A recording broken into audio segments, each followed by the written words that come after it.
Albert Einstein का जन्म 14 मार्च 1979 को जर्मनी के एक साधारण परिवार में हुआ था। बचपन में वे अन्य बच्चों से अलग थे। कहा जाता है कि 4 साल की उम्र तक वे ठीक से बोल भी नहीं पाते थे। उनके शिक्षक भी मानते थे कि वह पढ़ाई में कमजोर है और उनका भविष्य उज्जवल नहीं होगा। लेकिन आइंस्टीन की सोच बाकी बच्चों से अलग थी।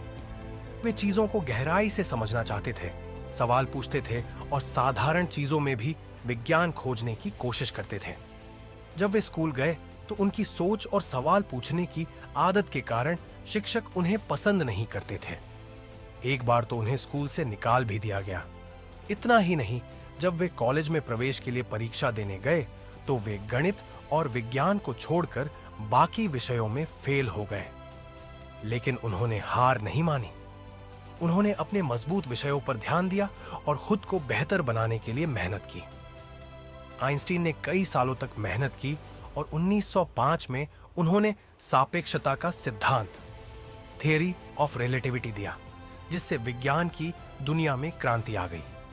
इस सिद्धांत ने बताया कि समय और स्थान हमेशा एक समान नहीं होते, बल्कि यह गति पर निर्भर करते हैं।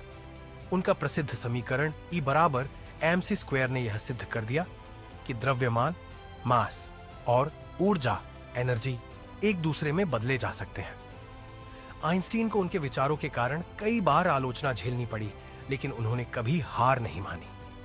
उन्होंने दुनिया को दिखाया कि असफलता केवल एक नया मौका होती है, कुछ बड़ा हासिल करने के लिए। आइंस्टीन से हमने सीखा, हार मत मानो। असफलता सिर्फ एक नया सबक देती है। हमेशा सवाल पूछो। नई सोच और नए विचार ही सफलता की कुंजी है। दूसरों की नकारात्मक बातों को नजरअंदाज करो, खुद पर विश्वास रखो और आगे बढ़ो। मेहनत करो, नतीजे अपने आप मिलेंगे। सफलता रातों रात नहीं मिलती, इसके लिए निरंतर प्रयास जरूरी है। कल्पना शक्ति सबसे बड़ी ताकत है। आइंस्टीन कहते थे, कल्पना ज्ञान से ज्यादा महत्वपूर्ण है। अल्बर्ट आइंस्टीन की कहानी हमें सिखाती है कि अगर हमारे पास जिज्ञासा, मेहनत और आत्मविश्वास है तो हम कुछ भी हासिल कर सकते हैं। तो क्या आप भी अपने सपनों को पूरा करने के लिए मेहनत करने को तैयार हैं?